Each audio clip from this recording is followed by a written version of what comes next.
Hello and welcome to the AVForums podcast, streaming live on Wednesday, the 11th of November. And joining you in this edition, Steve Withers. Why are we at DEF CON 4? Ed Selley. What was the last thing you cared about? Rik Henderson. Is it a game or is it real? Tom Davies. Do you want to play a game of tic-tac-toe? And Mark Botwright. This corn is raw. So Mark needs to sort his microphone out, but while he does that, welcome along to the podcast. It's good to see you again. If you're joining us live on YouTube, hello. If you're listening to us a little bit later in the week on the audio-only version, hello again. If you are listening on the audio version, and you listen to us in 2030, what have you been doing for the last 10 years? Yeah, these things stay around forever. So yeah, but see, Steve said something, and I've completely. No, I've completely cocked you up there, haven't I? Sorry. You have. Bad boy. And you were sounding so professional up to that point. I know. One of these days we'll do a good podcast, you know what I mean? No. But like I was saying, if you are listening later in the week and you want to ask us any questions, you can do it either in the thread on AVForums, in the podcast forum, or you can send us an email to podcast@avforums.com and we'll ask and answer next week. If you're watching us live now on YouTube, then please like and subscribe to the channel. And of course, the like button is important. It gets us noticed basically by YouTube. It pushes the podcast in front of new people, so it is important that way we can bring new people into our cult of AV, and that is important. Of course, you can also support us by making a donation either through Patreon, which is a regular automatic £3 a month. You can head over there and sign up at patreon.com/AVForums. Or if you want to ask a question tonight, making a donation is normally a good way of us noticing your question, because it pops up on the screen and flashes and all sorts, and it draws our attention to that. It can be any amount you like, and you go to streamlabs.com/AVForums.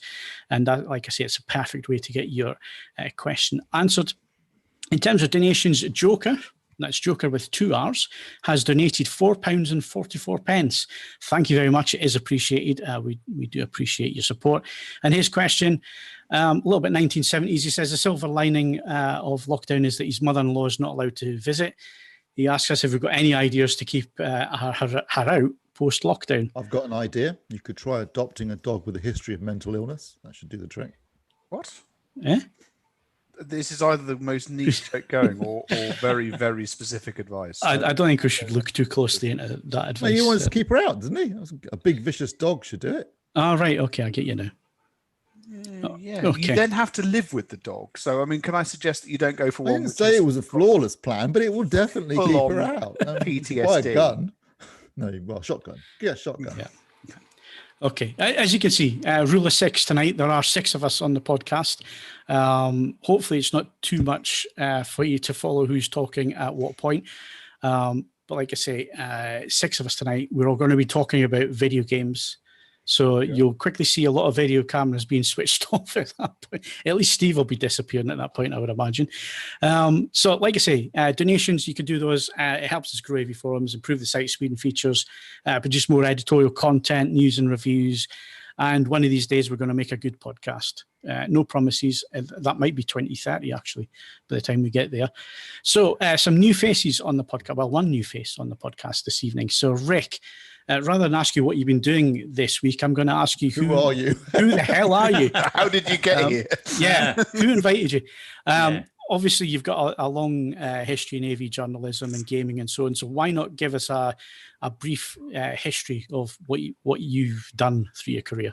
A brief history. I started in video games journalism in 1987, to give you an idea. And then in the mid-90s, I just so happened to be on television in a TV show called Gamesmaster. And I did a few other things along the way, and then eventually became the deputy editor of Home Cinema Choice. And I now work mostly on PocketLint.com. Okay. Is that brief enough? That was brief. So you worked with Dominic Diamond then. What was that like? Yeah. Well, I was the one that Dominic Diamond would come over and say, so Rik, tell us all about the game, and I'd be standing there behind the booth and then do the commentary and all the reviews and that sort of shenanigans. Rik, can I hear you up for some Street Fighter combos later? It's one of the few games that I absolutely despise. So there you go. I'll play you at FIFA instead. I also was the Violet Blade on Games World. If anybody had Sky in the early to mid 90s, but nobody did. So nobody Statistically, knows that one reference. person listening to this will, and they will be tremendously excited by this. Well, I see the smile on Mark's face. Mark, you'll have watched these programs when you're a nipper. Yeah, is my mic working? Well, you're still echoey. It still You're sounds still a like bit you're echoey. broadcasting from your downstairs loo. But I'm sorry, I'm in a room that's got kind of stripped back walls and bare floorboards everywhere. But yeah, the mention of Games Master always brings back happy memories. excellent. I take. Did you actually get to meet Sir Patrick Moore? Or did you just- I also worked behind the scenes. So although I wasn't a producer on Games Master, I was a producer on Games World, which is the sister show to Games Master, and of course meant that I was always around. Patrick Moore was a very strange character with some stories that I won't go into. But so was everyone. It was some of the best times, the worst times, that kind of times. thing. It was absolutely brilliant. Actually, never be anything quite like it, both in front and behind the camera. Well, it was kind of cutting edge at the time, wasn't it? I mean, it had never been done on TV. Yeah, hugely important in the fact that the production company I worked for, the boss, Jane Hewland, she only came up with the idea of doing a TV show based on video games because her son was playing video games. She thought there's nothing on TV like it. And in fact, it was commissioned by Channel 4's sports department because they didn't have any other kind of budget to throw at it. And at one point, I think it was about Series 4 or Series 5. It was used to get people to watch Hollyoaks. So they put it on before Hollyoaks because Games Master was doing 4 million viewers a week on Channel 4. Proto esports. Oh, yeah, way before esports. But the difference between Games Master and, say, esports is we didn't take it seriously at all.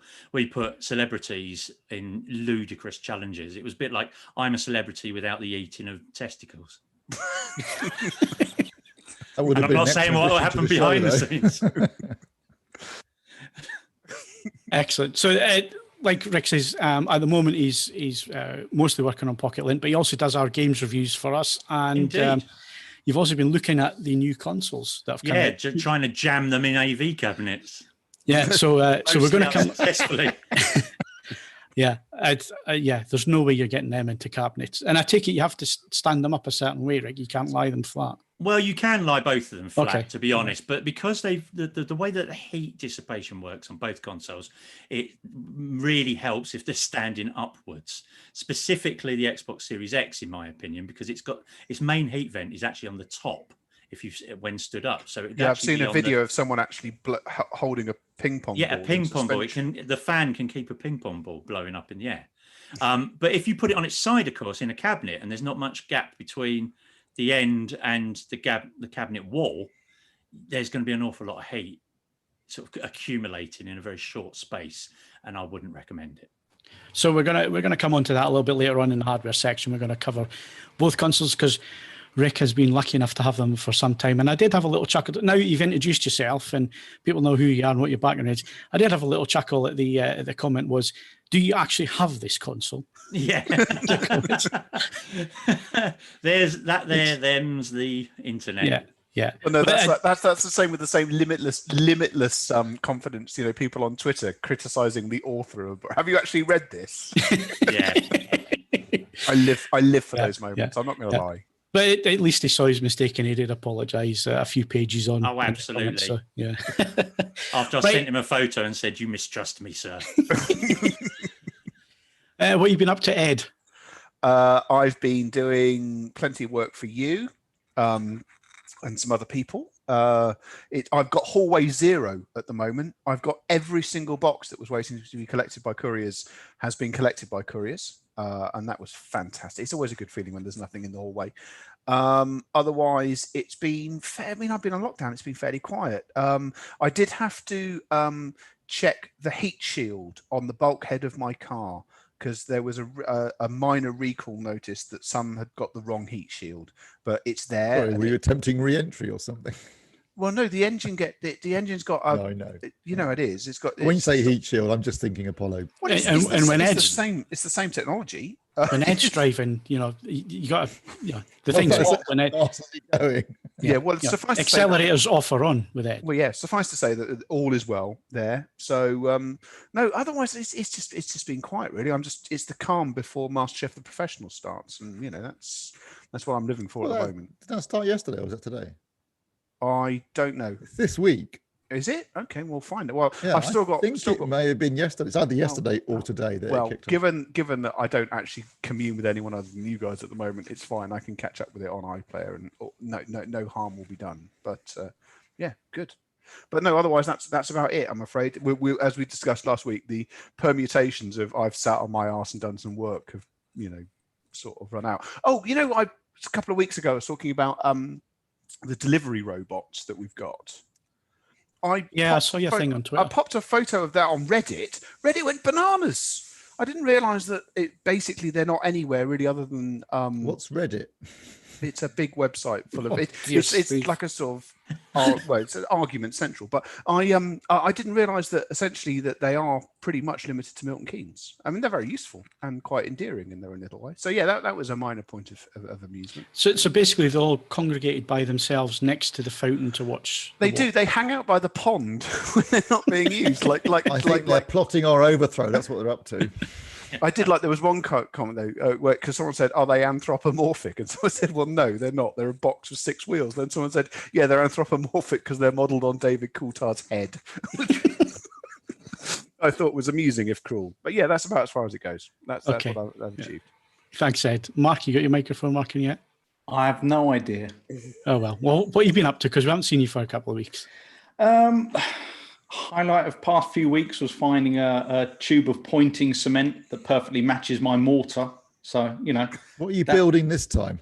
No, I'm filling in some little holes on the fireplace, and I had to find the exact color match. So yeah, that's about as rock and roll as my life is right now. But also there was the joy with having a new console tracking the DPD driver. So you did buy them on launch day then? You said you weren't going to do that. Yeah, I also said I was easily affected by hype.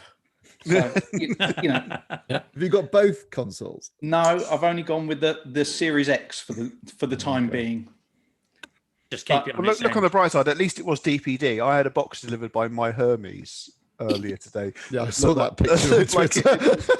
Shot out of an orbital cannon. Yeah. Did he just stomp on it on your front drive? I don't know. It was the item inside was both small and robust, so it didn't really matter. But that's why it's funny. But yeah, it's not a good look. So yeah, I'm glad for your sake, Mark. It was DPD. Yeah. So we'll let Mark fiddle with his microphone and get it working for the game section. Tom, Christmas jumper. Yeah, I'm going to stand up for those at home. This is one of my many Christmas jumpers. I've got one for every day of the week now. I've got another one arriving on the 15th. So that's good. Every day of the week. It's November 11th? Correct. It is post 5th of November. Therefore, wait away till Christmas. Nope. It's Christmas now, Steve. It's now. Now is the time for the season of your good decorations up then. My mother would be very cross to hear you say this. They will be. I'm very Christmassy as a person, definitely. So was I. Then I grew up. You savage bastard! Rude. I don't want to shock your world, but there is no Santa Claus. Oh no! Spoilers, Steve. I mean, yeah. Okay. Or should I say Father Christmas? That sounded awfully American then. Sorry, Father Christmas. Bloody Santa Claus. Yeah. Saint Nicholas. I mean, I like it as much as the next guy to limit being nice to one day of the year, but no, I'm a very Christmassy person. Exchange nice with drunk. I mean, let's be honest here. That the main selling point of Christmas is it's perfectly socially acceptable to start drinking at 9 o'clock in the morning or before. Yeah. 100%. Well, I'm not usually up before 9 o'clock in the morning. So. Unless you didn't go to bed the night before and just drank right through the night. Oh, God, no, you're not at your best when that happens. So. But Ed, I thought you had a child.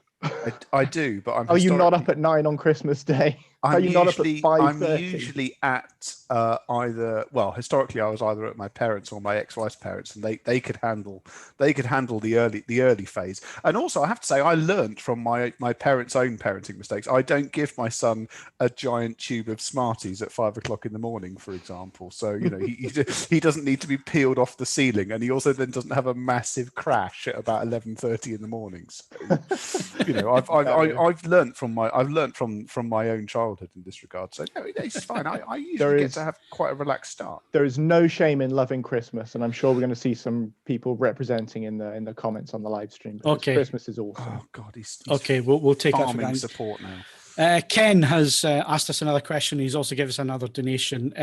Ken, thank you very much for your £5. It is appreciated. He says this is for two reasons. One is Remembrance Day today. Yes, it is. I remembered I switched everything off and for 2 minutes this morning at 11 o'clock. And two, he says he is pleased. Sorry, I'm pleased that the orange skinned one lost the election last week. Yeah, I'll get around to talking about that in a second. Oh God. Oh God, here we go. But yes, I couldn't read that. The text is just so small on the screen here. But yes, thank you, Ken. It is appreciated. Right, Steve, what have you been doing? There was no question then.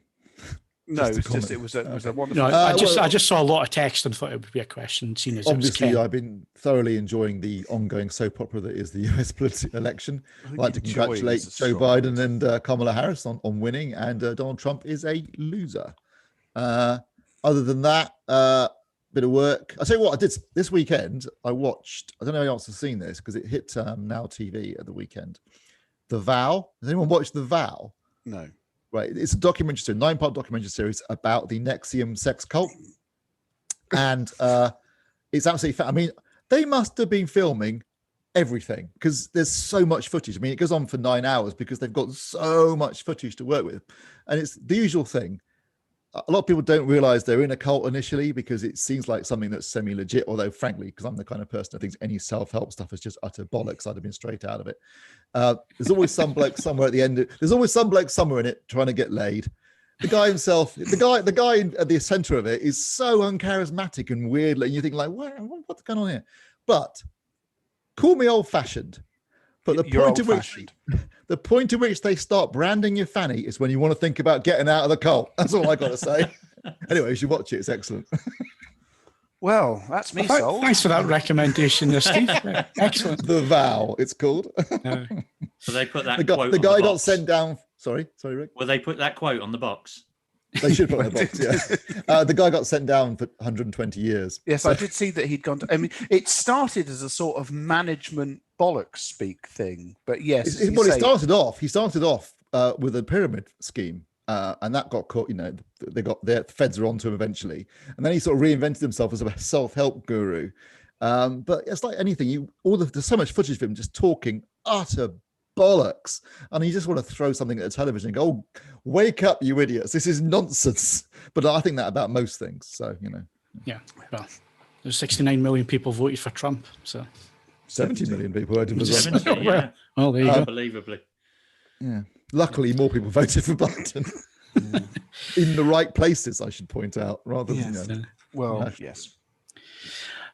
Not been up to much myself other than work, so it's going to be pretty boring. We're going to talk about it. Well, we're not going to talk about it actually because I'm not doing anything this week, but I am currently working on the Lingdorf MP40. I'll have that finished this week. The review will be up this week. And been working on the Samsung TV that's behind me, the 8K. So that review will be up next week as well. So yeah, just been working. I'm missing the car actually. I didn't think I would, but I keep catching myself looking out the window. Where were you going to go in it? Well, yeah, but it's not. It's still an ownership thing. She's wanting to look at it out the window. Yeah, but actually, I didn't realize how often I would check because I do it subconsciously, just looking out because I can see it from here, looking out the window, and it's amazing how many times I've caught myself. Thought it had been nicked. I was saying to Stuart before we came on. There's a couple of times I've reached for the car keys to go out, and then remembered that actually I don't have a car anymore. So yeah, I didn't think I would miss it as much as I did. And the dealership that I sold the car to, the specialist dealership, it sold it within 4 days. It Well, was, there you go. and he said he could have sold it 4 times over. Obviously, you So- got a price you were happy with, and they managed to do what they wanted as well. All I would say, I don't want to. We're not going to get dragged into this. If you get a grey one next, you are going to be disappointed. On a very bright day, it looks fine. And I say this is the owner of a grey car, but I deliberately chose a grey car because I am very, very pleased that it just looks like any other one. With something like that, I just don't think grey works. That's my colours to the mast. I have literally just bought a grey car. No, it doesn't arrive for 12 weeks. Colour, I think, isn't it? It's the first actual brand new car I've bought. Nice. And a Seat Attica FR Sport. Cool. SUV. Good. But yeah, great. There you go. Well, no, as I say, grey works fine on cars like. I also have a grey Seat, so there you go, part of a not very specific club. But it's not going to work on a Mustang. It needs to be a vivid primary colour. And unless the price is astronomical, I have decided on the Mark 1. It's not announced until January. I'm looking at colours, Ed. I agree with you. I think a Mustang has to be a bright colour, which is why I'm looking at Twister Orange and hoping that they bring that colour onto this model. But the problem I have is that you can get Twister Orange on any Mustang, so it doesn't really make it that special at being a Mark 1, whereas the grey is only available on the Mark 1. Yeah, but you have to be as sad as I am to appreciate that, Phil, and let that sink in, because that's very sad. Very, very sad. So I don't think that someone going, oh, look at that color swatch, it means it has to be a Mark 1. It's not going to make any difference at all. At all. It probably won't make any difference at all. But you know how anal we get at these things, Ed. How niche we get. We weren't going to go there, but no. Let's see how we go. But yeah. Hey, we've got months of this yet, so plenty of time to talk about. Right, everything caught up. Who's my victim this week for current competitions? Ed? Right, okay, here we go. I'm out of practice, so bear with me on this. Right, you can win a copy of Hindenburg on HMV exclusive Blu-ray Steelbook, which closes on the 20th of November. You can win a copy of Back to the Future, the Ultimate Trilogy on 4K Blu-ray, also closes on the 20th of November. You can win a Lionsgate Cult Classics Blu-ray bundle. God, I don't want to say that after more beers. Last Exit to Brooklyn, Snowpiercer, Reservoir Dogs, American Psycho, and Requiem for a Dream. That closes on the 26th of November. You can win a copy of The Crown Season 3 on Blu-ray. That's 24th of November. Sorry, I got the chronology wrong there. Win a copy of Philips Fidelio X3 headphones worth £299. That closes on the 1st of December. And you need to enter that. Those are unbelievably good headphones for £300. Win a copy of Criterion's November titles on Blu-ray. That's The Irishman. Presumably that comes on 5 or 6 Blu-rays. 5 Easy Pieces, Girlfriends. That closes on the 3rd of December. You can win a copy of Children of Dune on Blu-ray. That closes on the 5th of December.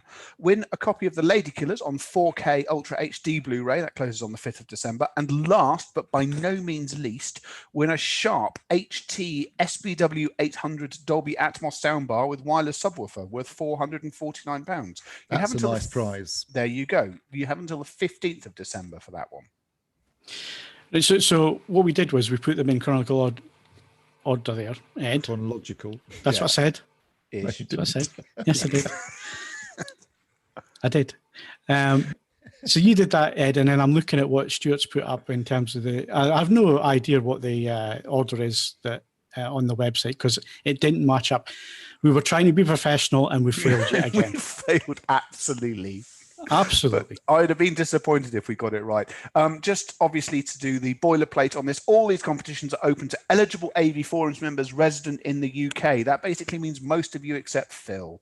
And there are no previous winners, but there will be soon enough. Okay, and we've got some exclusives as well, Ed.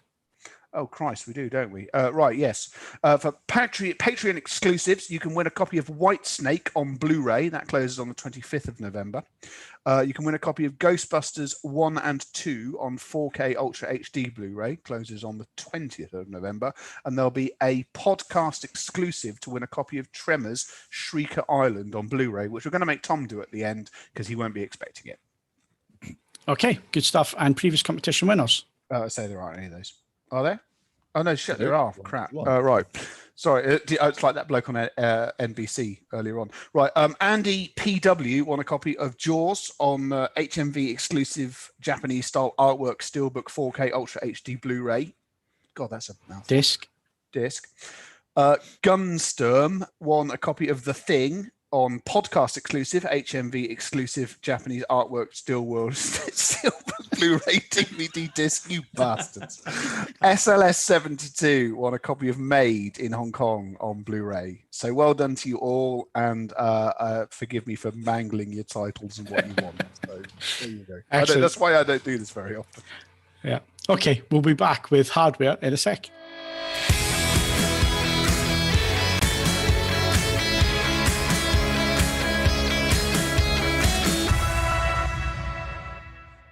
So let's start with hardware, and we're going to come on to games consoles in a sec. So let's get the AV stuff out of the way first of all. So Ed, you've been looking at some JBL speakers. Tell us all about them. Yes, this is the snappily titled JBL HDI-1600. It is a fascinating piece of kit because I'll go into this in the review. JBL is the most delightfully bipolar company going. At one end, you've got really good, affordable noise cancelling headphones, Bluetooth speakers, affordable home cinema packages. It's all designed for life, brilliantly priced, entirely sort of user-friendly stuff. Then at the other end of things, you've got JBL Synthesis, who make speakers the size of telephone boxes that you can put 1 million watts up and you can use them to level buildings. What you see here is where these two completely incompatible design philosophies are somehow expected to meet. And against all odds, it works beautifully. You should be able to see in the picture next to me talking. The killer sort of aspect for the HDI series is that they have an annular horn-loaded tweeter in the great JBL synthesis tradition. This handles a huge amount of the frequency response. Everything from just under 2 kilohertz up is handled by that tweeter. And everything under that is handled, in this case, by a 6.5-inch aluminium mid-bass driver. These are not going to appeal to absolutely everybody.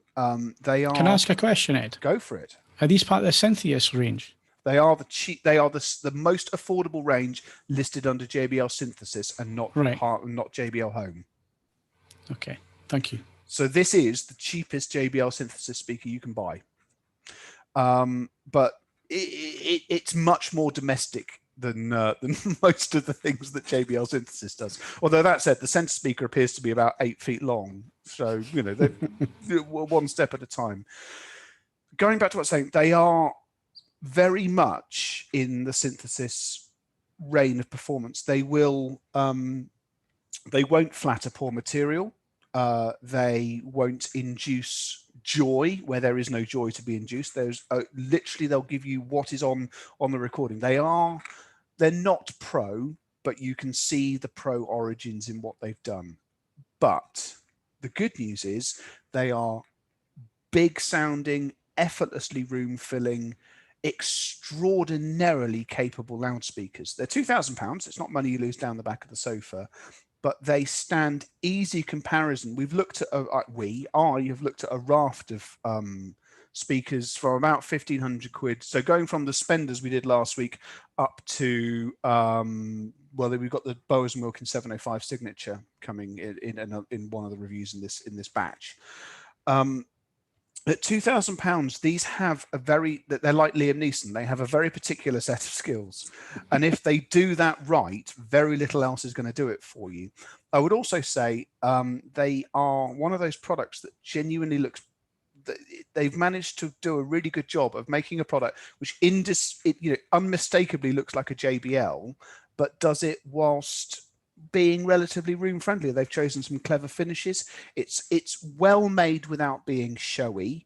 You get the feeling that they will probably last for the rest of my natural life. And I mean, to be clear, I don't anticipate living that long. I'm a terminally unhealthy human being, but we're still talking decades. And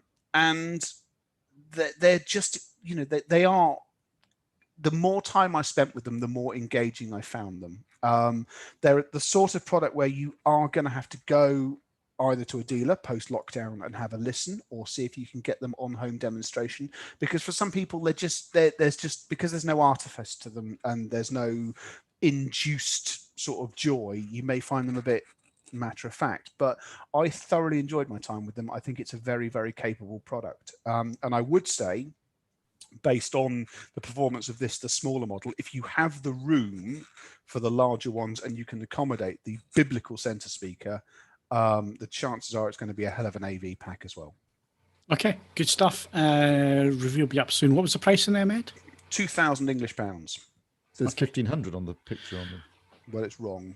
If I put £2,000 in there, it costs £2,000. Yeah, the thing on the side of the video also says that the Bowers and Wilkins 705s are around and they're not. That review hasn't been published yet. So yeah, the problem is this, and I apologize because someone has pointed this out in the past. I will link in reviews as part of the content management thing. We link to the products that they are related to at price points and specification points. So in this instance, two products at a very similar specification point have gone in back to back. So whichever one of the Bowers and Wilkins or the JBL appeared first, it will give you a dead link for 2 weeks or however long it takes until the other one comes up. But it's easier than trying to go back and add it retrospectively, because I'll forget, because I can't remember most of the things I'm supposed to do in a given day. So I'm just trying to cover off failure. Okay, we'll forgive you, Ed. We'll forgive you. Steve, ultra-short-throw projectors. Lots of them coming on the market really like now. buses. Yeah, they are definitely the end product for 2020. So you've been looking at a Samsung now. Samsung don't normally release their projectors in the UK, so this is a little bit unusual to see. I can't remember the last time. I think I looked at a DLP maybe 5 or 6 years ago. I think that's the only time I've ever seen a Samsung. Now, the obvious reason why this is being released is because, as you just pointed out, a few months ago, I wasn't because I was reviewing it, but LG released an ultra-short throw laser projector. And let's be honest, if one does one thing, the other one's going to do it fairly soon afterwards. And this is Samsung's riposte to LG's HU85LS ultra-short throw 4K laser projector. So this is an ultra-short throw 4K laser projector using a DLP chipset. Uses red, green, and blue lasers. It's not cheap. It's £6,999. So if what you want is a 4K projector, then get the JVC N5 at that price point. But this is clearly a niche within a niche. This is aimed at a specific part of the market. It's people that basically want a big screen alternative to TV.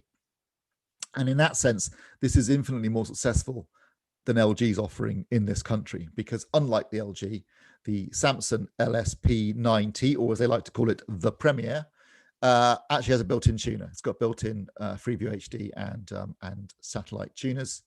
It also has the complete Tizen Smart platform. So this projector will not just give you TV, but it'll also give you Apple TV and Disney Plus and Netflix and YouTube and Amazon and every single Now TV, the lot, and the full smart platform with all the features that you'd find on a Samsung TV. So again, really big major plus point there. It's got built-in Wi-Fi, obviously. It's got a really good sound system for what is essentially a projector. It's essentially got what is the S60T Samsung soundbar built into the front of it. So it sounds surprisingly good. I mean, I would think if you're going to go for a big screen image, you should go for a proper, surround sound system. But if you're not going to, this actually will do the job in terms of delivering a decent sound performance at the front of the room.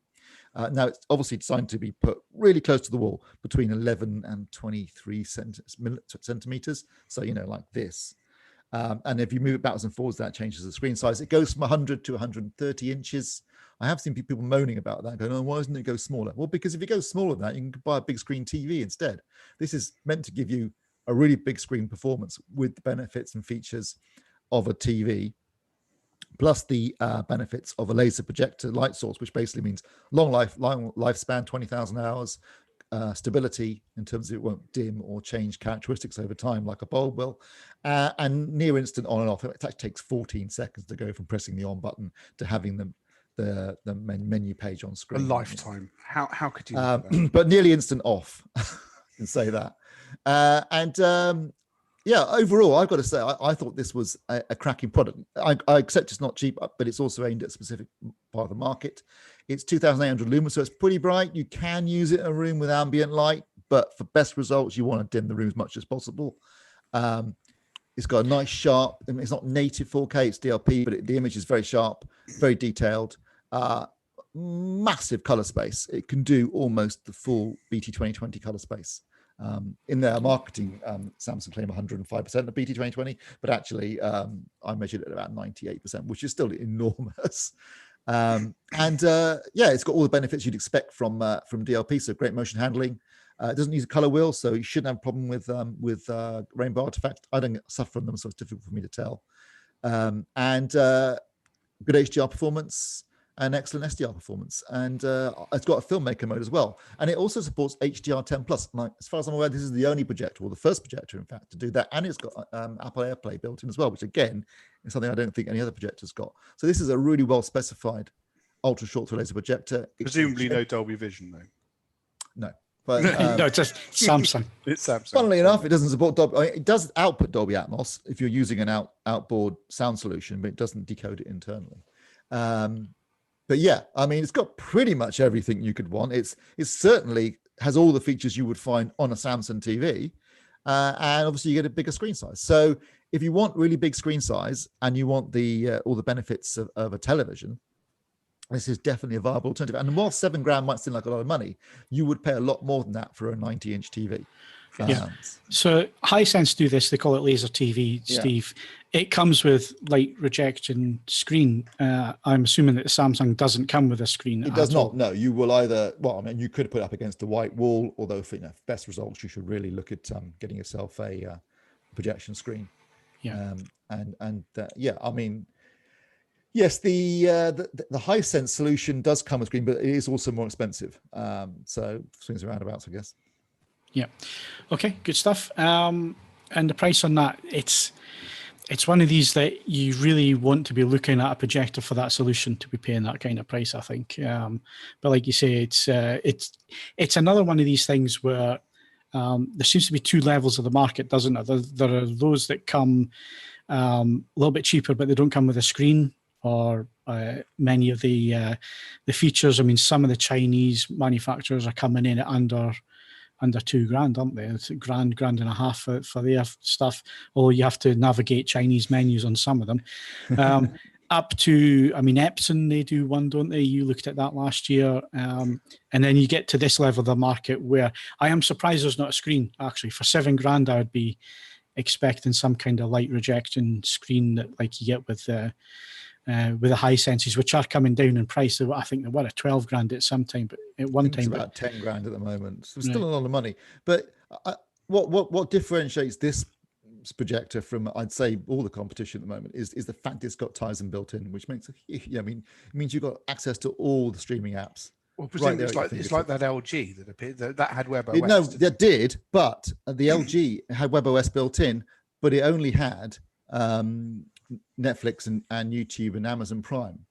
Right. So it was kind of a sort of a light version of the TV's smart platform, whereas the Samsung has everything you would get on the TV. It's in this projector. Plus, it's got 3 HDMI inputs. It's got EARC.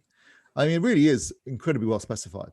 And about the only complaint I could think of was that the backlight, there's no backlight on the remote control, but it's a pretty basic remote control, and you could easily use it in the dark or in a semi-lit room, but quite comfortably having to look at it. So yeah, it's if you the obvious competition is the LG, because that's what I've reviewed recently, and therefore I can directly compare the two, and this is much better in my opinion in terms of its features. Okay, performance wise it's pretty similar, but features wise it's definitely better. Yeah. So the review will be up soon for that one, so look out for that. Should be in the next week or two. It is getting to the busy point of the year. Next day or two, I would have thought. Next day or two, is it? Okay, well. To you, but... Well, I've got loads of reviews coming in at the minute, and we've been keeping the homepage really busy this week because we've had 2 console releases. You don't normally get these things. What is the time period? Is it 5 to 7 years between consoles? Yeah, is that 7 about right? years. 7 years ago, Yeah. the PlayStation 4 first came out. So. Is that 7 years ago? Yeah, 7 years. Bloody hell. So, of course, we've had the PS4 Pro and the slimmer version of the PS4 since. And Xbox One X then came out after the PS4 Pro, or maybe slightly before. But yeah, so we've had a generational thing, but it's been a whole 7 years of one generation, really. Yeah. But now it's another. Okay, so how are we going to do? Let's talk about the one that you both got, because I'm assuming with what Mark said earlier on that he has got his now. DPD did turn up and deliver it. It wasn't like Ed's delivery. So you both looked at the Xbox Series X. Rik, first of all, why don't you take us through briefly what you found in terms of the review and so on? Well, the Xbox Series X is more a conventional games console. It looks like a games console. It's bigger, it's chunkier. I mean, it's 4.5 kilos, so it's not particularly light neither.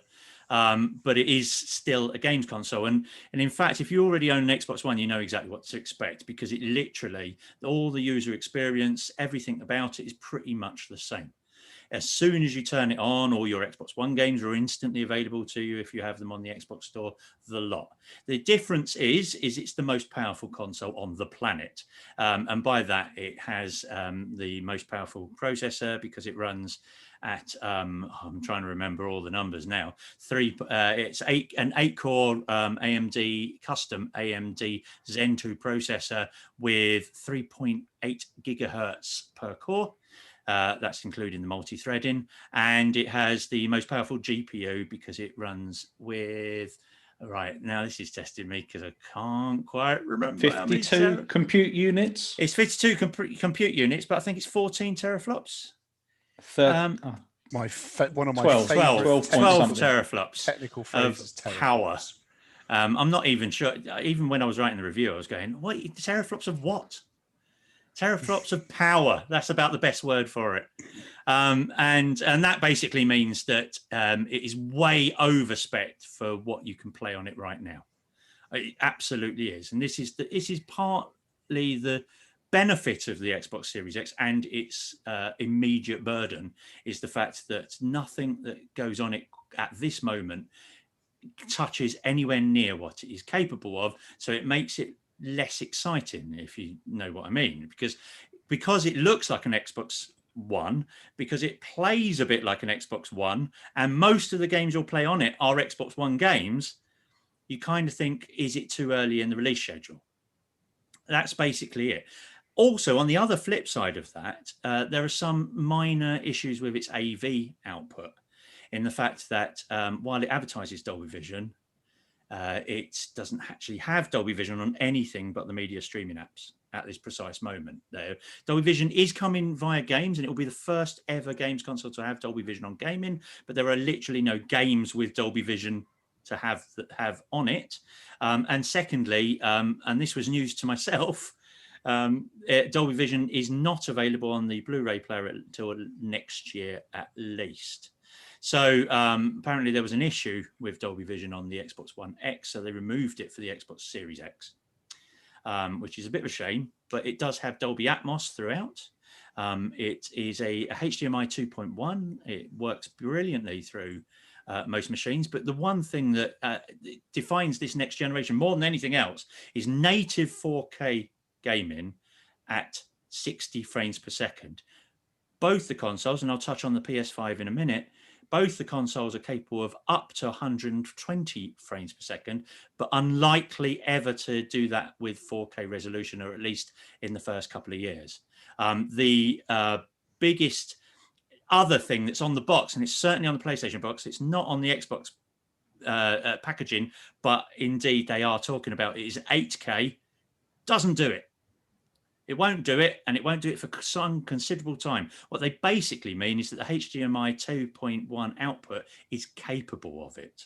So if you ever see Netflix push out an 8K video, that's probably where you'll see 8K content on the new machines, but you won't see So it not in gaming. 8K games then, Rick? Oh, no. Because developers just won't be able to push. You will get 12 frames per second at 8K. Isn't there something at 6K though? This 6K is Ori and the Will of the Wisps is a 2D platformer. Yeah. So it has pushed it up to 6K, but of course then you're getting it downscaled back to your 4K TV in the first place. And that's one of the options. You can either have it 6K running at 60 frames per second, or you can have it 4K running at 120 frames per second, which is the only time you can have 4K 120. But that's because it's a static screen. Basically, it's a static screen with your little thing running around on it. Yeah, but it's a static screen that updates 120 times a second. Yeah. You could get 8K stunning. Tetris. I mean, don't get me wrong. It looks absolutely stunning, Ori and the Will of the Wisps. Beautiful game. But at the same time, it's not exactly taxing the system very much. So, the best game I've seen is actually on the Xbox Series X, for example, is Watch Dogs Legion in terms of look. Regardless of what people think about the actual game itself, I particularly like it. Some people don't. I grew up in Camden, so I'm glad that there's finally a game that represents my homeland, so to speak. So, and the problems it has. But the game itself looks stunning, and part of the reason for that is it is probably the best game out there at the moment that exhibits ray tracing.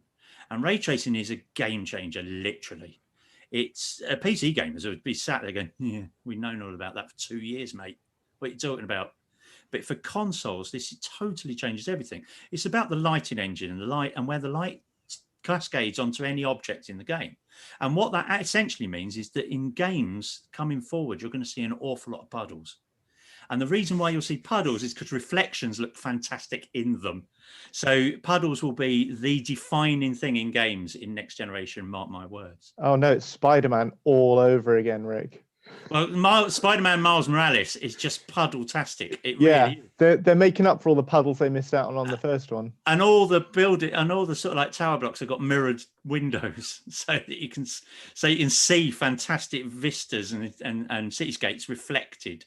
But it is truly awesome. And also neon. Neon's the other big thing that is happening in games right now, because obviously when you've got a lighting engine that has incredible occlusion and incredible diffusion, then of course you want light to do so. So they're just chucking in loads and loads of very colourful neon, and it looks stunning.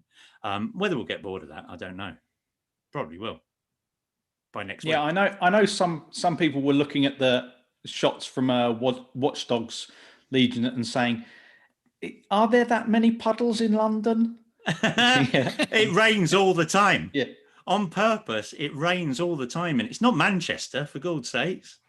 But it's essentially what you can see in Watch Dogs and games of that kind is that the developers have suddenly got this toolkit. To give you an example, we all received Watch Dogs Legion before the Xbox Series X was officially arrived to review it. And then when it arrived, we could load Watch Dogs Legion on the Xbox Series X. A lot of people thought that they were playing the Xbox Series X version of Watch Dogs Legion because it looked so stunning.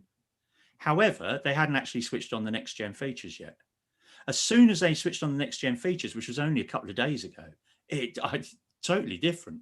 I mean, literally night and day.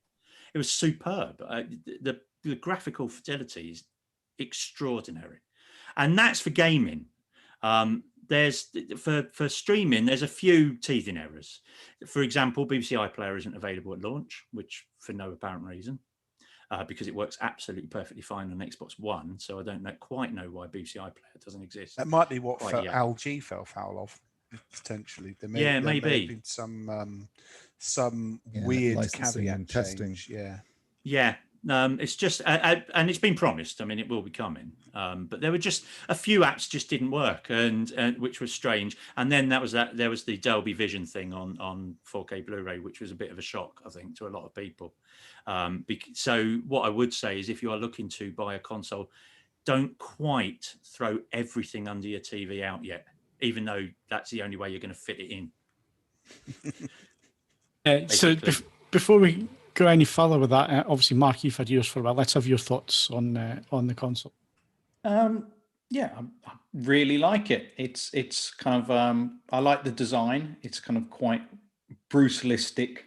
It's just kind of this monolith that sits there, and I couldn't quite get over just how quiet it is, because I left it updating, and the only way I could tell it was still on was the little light.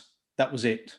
You know, the ambient noise in the room just completely drowns it out. You know, so it seems really well engineered. I think the only issue is, as Rik said, there's nothing yet out there that really kind of pushes it. There's no kind of game designed solely for it that isn't also going to be on the Xbox One on previous generations. So you're playing that back catalogue of titles. But as I'd kind of left the Xbox One ecosystem halfway through last gen, there's lots of games for me to catch up on, and Game Pass, I loaded up with about 3 years of that.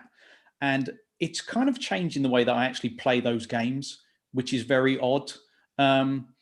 Simply because, like with the Netflix model, you can just dip in and out of things. I'd gotten to the stage where, with the cost of games, I was kind of buying, you know, a few every few months, and I would go for the really big releases, and I'd see some of these smaller titles and think, well, you know, I'm not going to buy it when it first comes out for £20. I'll wait till it's on offer, and then slowly it kind of slides to the back of your mind, and then you never pick it up. And the game I've been playing the most of at the moment is Tetris.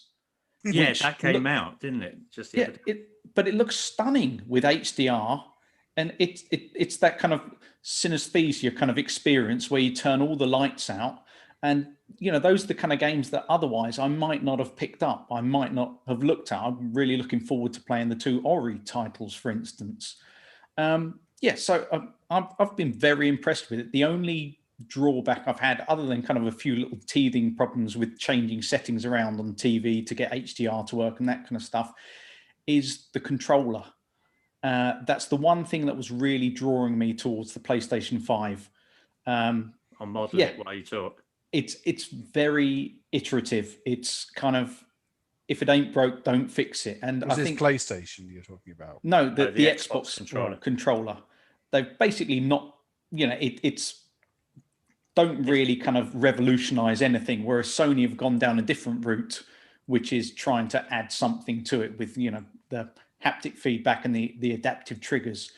Having said all that, I think it's a question of how much it'll be utilized. So, you know, for the time being, I just, you know, I don't really have many criticisms for the Xbox Series X. I'll tell you one thing actually about the controller that I really like is that I have battery packs already for my previous Xbox One controllers and a charging station, and you can just slot them in the back of the new one.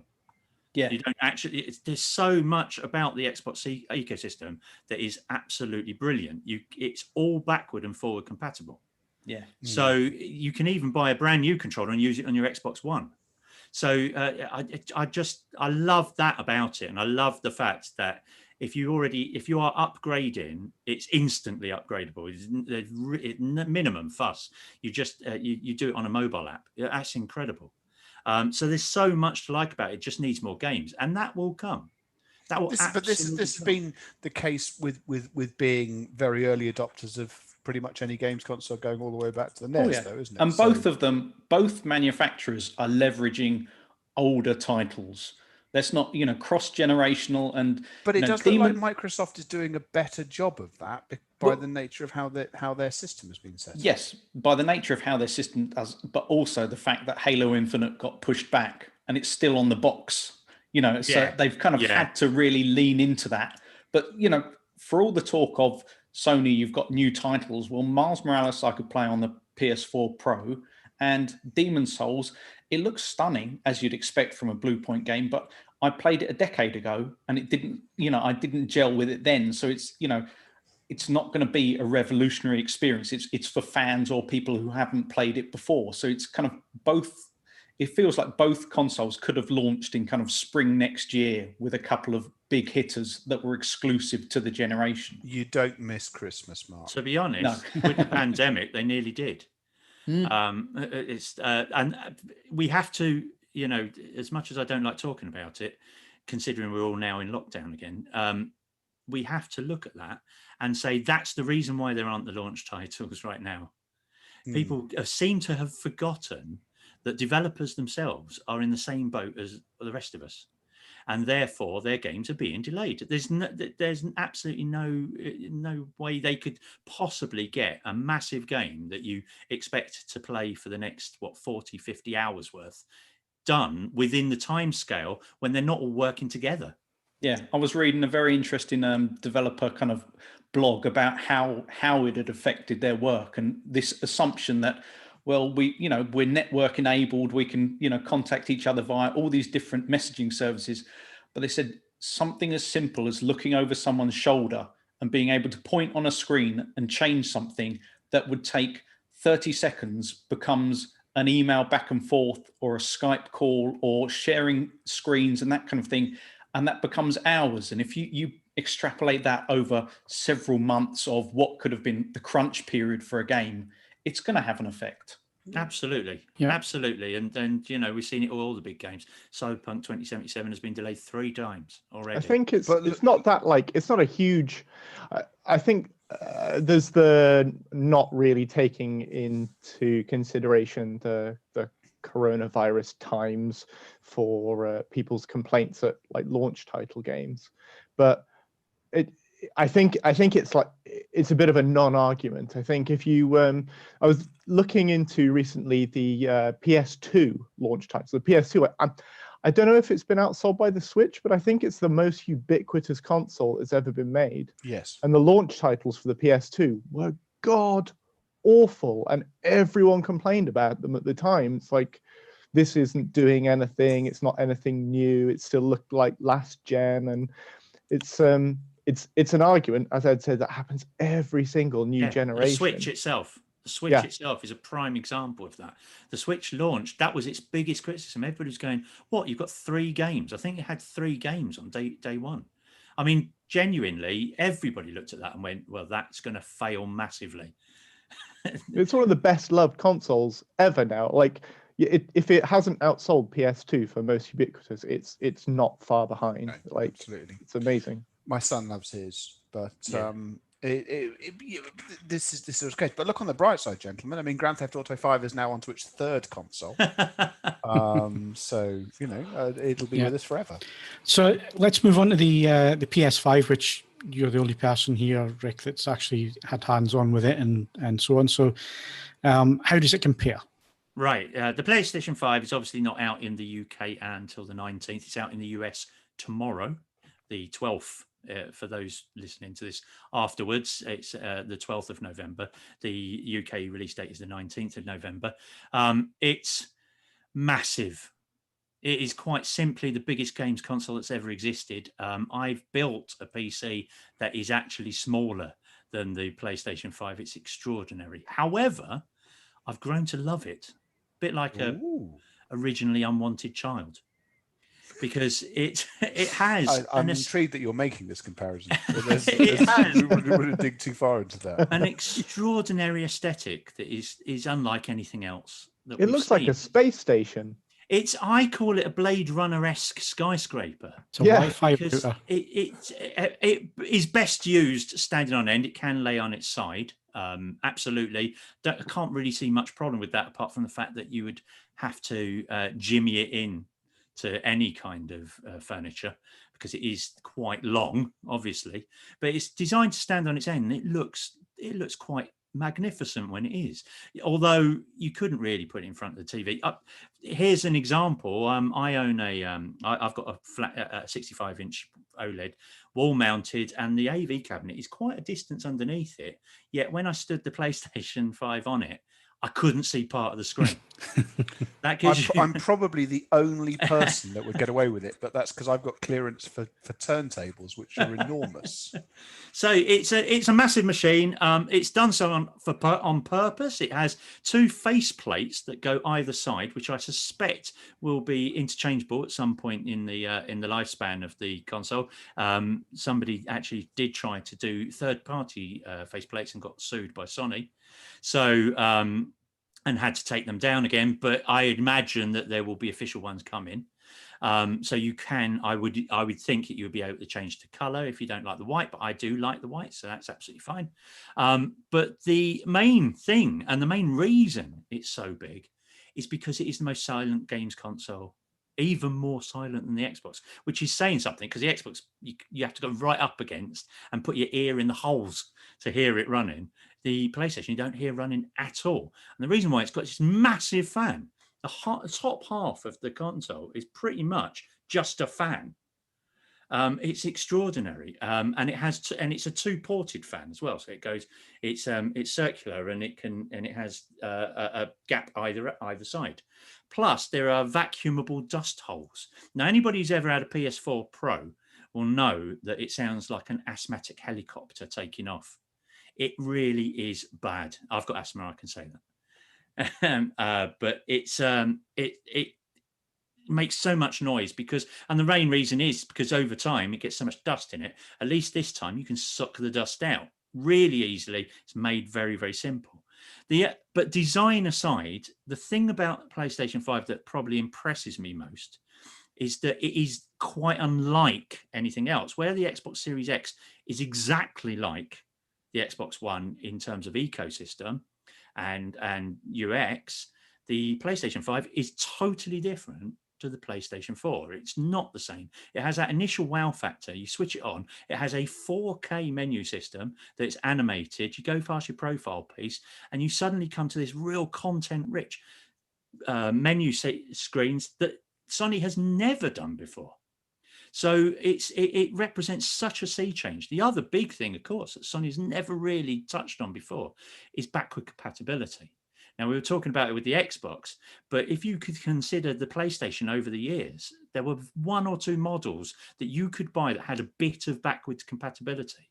But they always used to say, no, you have to either use PlayStation Now or some other kind of strange method of playing older games on your new console. This time, every single, bar about 20 games, bar a handful of games, every other PlayStation 4 game will work on the PlayStation 5, and it will work instantly on the PlayStation 5, and in some cases gets an enhancement to add things like 60 frames per second and 4K. So it's something quite different. It's a different experience. It's putting the two next to each other. It is chalk and cheese, even though they got similar specifications. The PlayStation is just slightly below in its graphics spec, but they don't really feel like the same machine at all. That also extends to the controllers, which is why I had a little bit of some props. This is the DualSense controller, and it is, although it looks like an Xbox controller for the first time, it actually isn't like the Xbox controller at all, really. Not only has it got the touch panel at the top, it's actually got a direction pad that people aren't so keen on, but it's actually the biggest changes in it. It's got adaptive triggers and haptic feedback, and I'll explain what those do. Haptic feedback is essentially, it's like the rumble packs you normally get in a games controller, where it rumbles when you go over something. But these are so much more precise. They've got actuators in each arm that actually can change the way that the controller feels as you play a game. So if, for example, if you're playing a driving game and you're driving on gravel, the controller will respond in a totally different way. It will feel totally different than, say, if you're driving on ice. Dirt 5 is a prime example of that. On top of that, the adaptive triggers have a force feedback effect that is defined by the developer themselves. And what that means is that as you pull the trigger, the developer can choose to add extra layers of pressure. So for the best example I can give is that there is a game that comes free with the PlayStation 5 called Astro's Playroom. And in that game, at one point, you get to fire arrows from a bow, the little sucker arrows, because it's a nice, cute game and nobody gets killed. But but while you're doing it, as you pull back on the bow, the trigger gets steadily harder to pull. It's really odd. And at first, a bit alarming. But boy, does it get both exciting and intuitive as you go through a game. Another brilliant game, I mean, probably the best launch game, certainly of this generation, is Spider-Man Miles Morales. We've spoken about it. And in that, as you're web slinging throughout the city of New York, the force feedback in the adaptive triggers gives you, first, it feels really easy to pull the trigger as you fire off the web, but as you swing, it gets harder to pull the trigger because you feel like that inertia as you're jumping from strand to strand, from web to web. It is genuinely something that you need to feel to appreciate. I'm getting massively excited. Yeah. I'm so excited about that Spider-Man web thing. That's made my day. Thanks, Rick. No worries at all. And of course, Spider-Man Remastered, they've added it to that as well. So while Spider-Man Miles Morales is only an 8-hour game, and it's kind of a sequel 0.5 of Spider-Man, it's still got so many bells and whistles that it really feels something new and just different. In terms of the actual look of games, very similar to the Xbox, certainly at the moment, because developers haven't quite yet got to grips with the potential of these consoles. The Xbox Series X does have a slight advantage in the fact that it also supports variable refresh rates and a couple of other little things. But the PlayStation obviously is designed more for play than being an all-round console. Somebody asked me recently which one I would recommend, and that is the hardest thing on the planet, because it really depends what you're after. If you want something to purely play games and just games, and you don't really want to do anything else, the PlayStation 5 is it. Absolutely. If you want to do everything, if you want to claim your media as well and play games, when they're available, then the Xbox Series X. That's kind of where we're at. The other things I've noticed with the PlayStation 5, and it's really worth talking about here on AVForums podcast, is that some of the media stuff just doesn't work very well at all. There are two issues for that. One, there's no double vision, and there isn't going to be. People keep saying in the comments under my review, but Sony will add it one day. They never did. They never did before, and certainly Dolby aren't talking about it themselves. So that's not likely. Secondly, while you can get Dolby Atmos through the 4K Blu-ray player, through going through the settings while playing a 4K Blu-ray, it's the only way you can do it. You can switch it to bitstream, and therefore it can technically output a bitstream feed. It's not supported in any other fashion. So it's not supported on the console itself. It's not supported in the media apps, and it's not supported in gaming.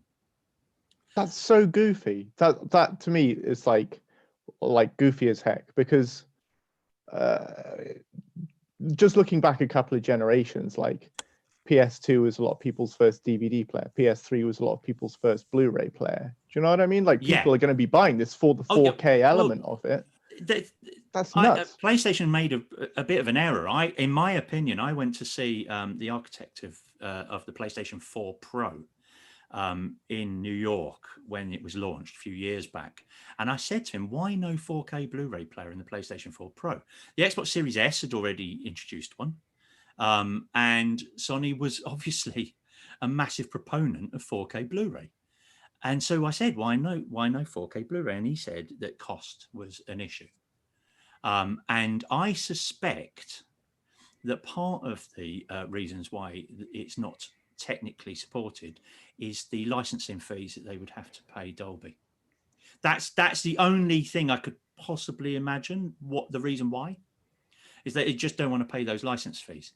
Instead, they've introduced their own 3D audio tech, which is most relevant to headphone wearers, because that gives you kind of a spatial surround sound. It's a bit like 360 reality audio. If you've ever heard tracking 360 reality audio on YouTube or Tidal, it's a bit like that, where you get a kind of pseudo surround spatial audio. But apart from that, it's very much like the PS4. In fact, I guess that goes along with what you're what you were saying about it being for gamers as well, because if they're designing like soundscapes for headphones, then it's for competitive gameplay, basically. Yes, yeah, more for that side of things, indeed. The other odd thing I found with the media apps is that the PlayStation 5 boots up with HDR activated, so it goes bang, HDR straight on. Soon as you switch on the console, bing, your HDR switches on whichever set. And I've tried it on both Philips and an LG OLED. With different, obviously different abilities. The Philips is actually 2019. The LG was 2016. So, I tried it in both to make sure that I wasn't going mad. But because the console switches straight into HDR, it never switches out of HDR, which is very strange for media streaming apps. Because you open up Netflix, Disney Plus, Apple TV, any of them, and the menu of them is in HDR. It sounds very much like the Apple 4K. If you don't set up the Apple TV 4K properly, everything's forced into HDR. So is there a setting in the PS5 that you can switch it to SDR and then switch it to content type switching, or? Nope. Unless you can switch HDR off, but then it tells it to not use HDR in game as well. Now I'm wondering if this, let's consider the fact that the console doesn't even come out in the US yet while we record this, and it's not even out in the UK for another week. So therefore, it could change. It could be an error. It could be just a bug. But at the moment, every single media app plays in HDR regardless of the content. And while that won't affect many, most won't care, genuinely won't care. I watched some of Sons of Anarchy on it, and it was only because I knew that I was looking for telltale signs that it was like forcing it through a HDR signal. This sounds vaguely similar to, do you remember with the Xbox One, where it was outputting at 1080p but a 60 hertz refresh rate? And so therefore, if you wanted to watch iPlayer or something, then, you'd get that, poor timing of frames. Yes, yeah. And also on the PS4 Pro, the Netflix app has never been fixed. That's always done exactly the same. But it's not, the menu screens aren't HDR on the PS4 Pro. So it only happens when you enter Netflix. So it sort of like starts when you enter Netflix and then ends when you come back out of Netflix. Whereas on this, it's just all the time. And that's a very strange thing. And I wonder if they'll fix that. I literally switched off every single mode I could, switched back on every single mode I could, tried it on 2 different tellies. The only thing that I didn't try, and I can't see this actually making any difference, is that I always used YUV 422, I think it is, for the HDR, because I was using it through HDMI 2.0 and you couldn't output HDR RGB unless it was through a 2.1 input, and I wasn't willing to unplug all my ARC system, HDMI ARC system, just to find out. So it could be that, but I very, very much doubt it, because I don't see why changing the HDR format would change anything. Yeah, it sounds like a bug, and hopefully they'll fix that. Mark, are you content with the Series X, or are you going to go for the PS5 as well? Oh, I'll get a PS5 as well at some stage. Just because I like Sony's exclusive games. They tend to make and invest in the type of kind of like third-person action adventures that I like. My only question is with regards to the DualSense. Astro's Playroom looks fantastic. The DualSense looks like a generational leap for the controller. However, we've kind of been here before with new things added into controllers, and you think about we had pressure-sensitive buttons on the PS2, was it? And we had 6-axis motion controls with the PlayStation 3 and the little touchpad for the PlayStation 4. And the first slew of titles show off what it can do, and then slowly you get this kind of convergence of everyone just falls down to the kind of general what archetypal controller, which also matches what Microsoft have made. So I think it'd be interesting to see whether they continue using that kind of thing, leveraging that, or whether maybe even Microsoft might end up adding adaptive triggers to theirs if it became, you know, such a killer feature.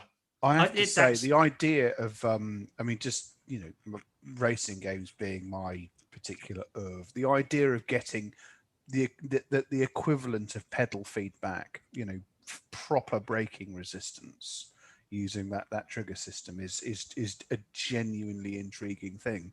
I mean, you'll all end up with like fingers that make you look like Mitch McConnell on a bad day. But I like the mechanics of that very, very much. I actually think that Xbox will adopt the technology in its own, because I've spoken to a lot of developers and they all love it. They all love that they can add something, a new level of immersion to their games. And of course, they can't at the moment on Xbox. So I have a feeling that the developers will sort of like canvas Xbox to implement it in a future console iteration. Right, we need to move on because we've been taking a lot of time, but it's been interesting. And obviously, with testing TVs and HDMI 2.1 and so on, I will definitely need both of these consoles for that. That is my excuse. I'm sticking to it. But actually, I was just going to say, so is Rick saying that as long as your soundbar or AVR, whatever, can pass 4K 60p, you should be fine with either of the new consoles? Yes. Yes. So although, to be honest, you know, if you want to future-proof yourself, always look on the box for look for 120 hertz. That's the big one, because obviously there are only a smattering of TVs that are compatible. In all honesty, the Philips 754, which I was using, is only compatible with 1080p. 100. Yeah, there's a few of them that are only compatible at 1080p or 1440. So and that's fine at the moment because very few games are going to be 4K 120 hertz anyway. But if you really want to future-proof yourself for what might happen in the next 2 years, do look for a TV with 4K 120 hertz. Also, if you're getting an Xbox, look for variable refresh rate as well on your HDMI. That could be a big change. Yeah. Yep. And there's obviously going to be issues as we go on. There always is with new technology and all the rest of it. I mean, we've seen it already with AVRs and the chipsets for 2.1 not quite working on those and so on. So, yeah, it's going to be interesting over the next few months to see how things start to settle down and see what the games are like that come out and how far it pushes the technology and so on. Don't forget that Rick's reviews are on the homepage now, so go and read them. You can also go into the discussion thread and ask a question. Now, Rick has been very kind to give up his time and pop in there now and again and look at questions, and where he can, he will answer them. But we're not going to hold him to that. Obviously, he's a very busy man, but when he can, Rick will look in and try and answer some of your questions. So yeah, thanks for that, Rick. Right, we need to move on because we need to go to... Can I just add a last-minute bit of AV news? Yes, you may. Tomorrow, I believe, JVC will release the new firmware for their 4K projectors. Oh, great. Oh, great. I've got loads of work on, and they're going to go and do that.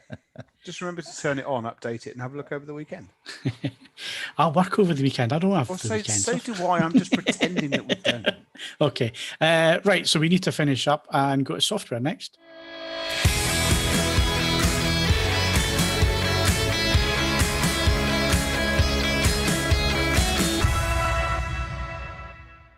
So very quickly, Ed's going to give us his album of the week, and then we'll get into some film stuff. Yeah, I undenied about this one. Right, I make some apologies for this. This is a properly weird album, but it's a properly brilliant one. This is a band called Tunng, Tunng.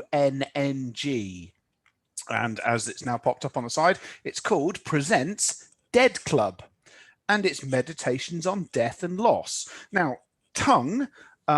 my favorite fact about them is that they, the major members of the band met because they were making the soundtrack to a soft porn film.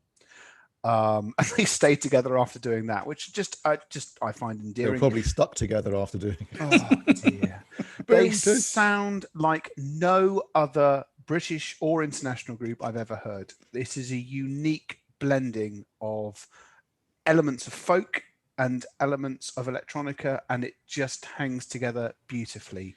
I've got to say, I have enjoyed it, Ed. I wasn't too sure on the first track, but after that, it got better. As you say, it's if you have recently suffered loss, I'd leave it for a bit, but because in some regards it's extraordinarily raw about what it does. But I thought it's a fantastic listen, and if you want to use this as the jumping off point to the other 6.5 albums that they've done, because one of them's a bit of a potted history sort of thing, they honestly, it's a unique sound, and it's a genuinely engrossing listen, and they're very it's clever without being, ooh, aren't we clever.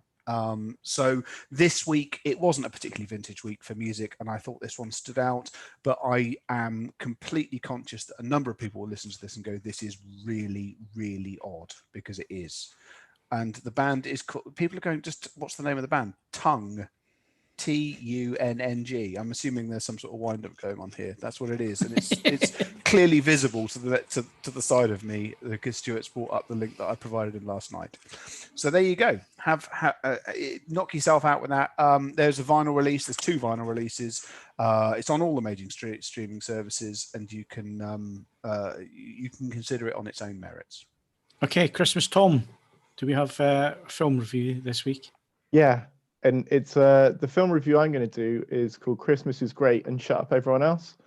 No, it's not. It's I'm going to stick to stuff that's on the front page of the site at the moment. So Cass has just released a review for the Arrow 4K restoration of The King of New York. I believe this is a week ahead of release as well. So and it's out on Monday.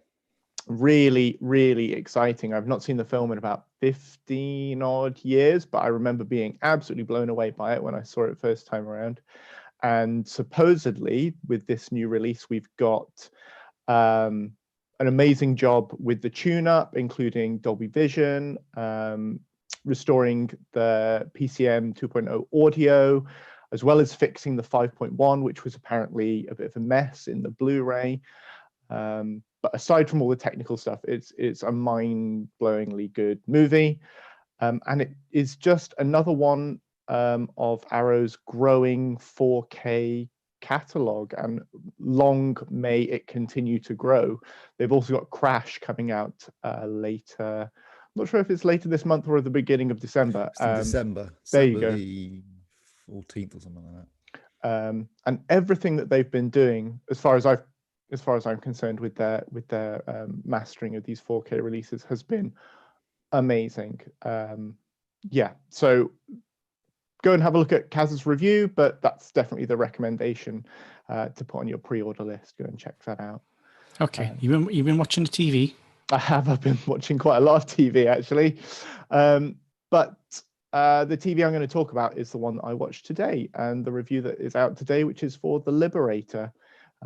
Which is a Netflix drama based on the biography of Felix Sparks, who was a captain in the Thunderbird division, a division of Mexican Americans, First Nations people, white Texans, who landed in Sicily and then slowly made their way up through Europe to Dachau, where they were one of the regiments to discover the existence of the concentration camps. And the difference between this and most other war movie type stuff is that it has been rotoscoped. Before watching it, I was not positive that I was particularly interested in a rotoscoped war movie. I think a lot of people see it as a gimmick. I think I also in the past have seen it as a gimmick. And so for those that don't know what you're talking about, explain it. So rotoscoping is the mixture of live action and animation, and it's been around since the birth of cinema. Walt Disney used it originally to capture the movements of people. So you would trace around a projected image of a person onto your animation cell in order to create a more lifelike movement and an appearance for your characters. And that's how it started life. But as the medium's developed, it's become a bit more there's become a bit more artistic experimentation with it. So in the 90s, Richard Linklater was famous for using it in his film Waking Life, and then he used it again in A Scanner Darkly. That's probably the most famous use of the modern style of rotoscoping. Would Take On Me be that? Yes, absolutely. Take On Me. I think that's the most famous. Exactly. Yeah, you're probably right. Yeah. So the Liberator uses this technique where the whole thing has been filmed and then I was going to say drawn over the top of, but that's not actually quite how they've pitched at this time. The company behind it have called it something new like Trioscope, which they say is a blend of traditional rotoscoping methods where you add, now it's digital art over the live action picture.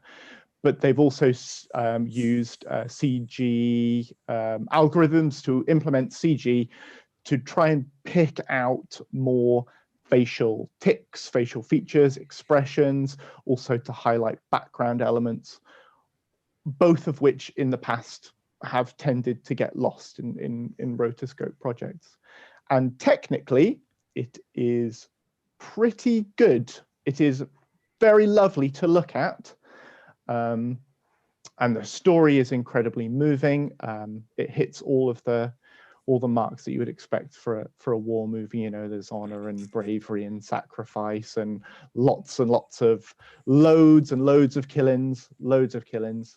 But the marriage of the content and the style is good, but not perfect. But nevertheless, I really, really recommend that you go and watch it because it's only 4 45-minute episodes. So you may as well be watching, you know, Saving Private Ryan.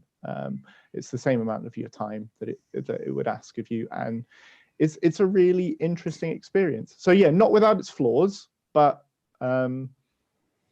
good and horrifying and kind of a bit goofy. At least something new is being tried as well. It's not that was my take on it. I think by the end of it, I felt glad that it existed, but not that it was 100% successful.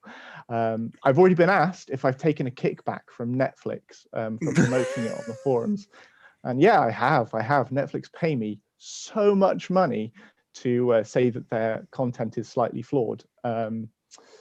So can I just say that if it's the same as if I'd actually received bribes at the rate that people are, I'd be a damn sight better off than I am now. Yeah.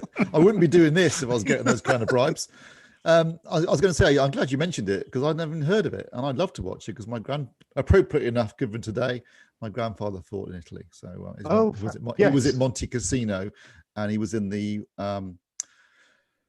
Sussex Regiment, the 1st Battalion, who fought in some really bad stuff. So, and funnily enough, he never wanted to talk about it. Steve, yours and mine. Really? I couldn't tell you. He was in the Navy, but yeah, I couldn't tell you exactly where in Italy he was. But yeah, he probably wasn't at Monte Cassino. It wasn't at Monte Cassino, I suspect. But yes, yeah, it was a bit of a stealth release because normally in my thumbs videos, I will pick stuff like this out.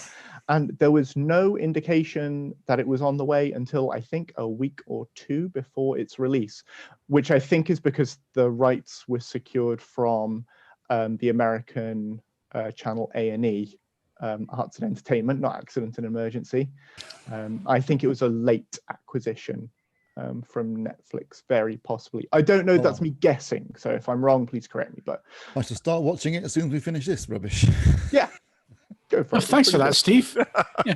Sell the sizzle, Steve. Sell it. Yeah. Look, it's 1 week where we've talked about games. Get over it.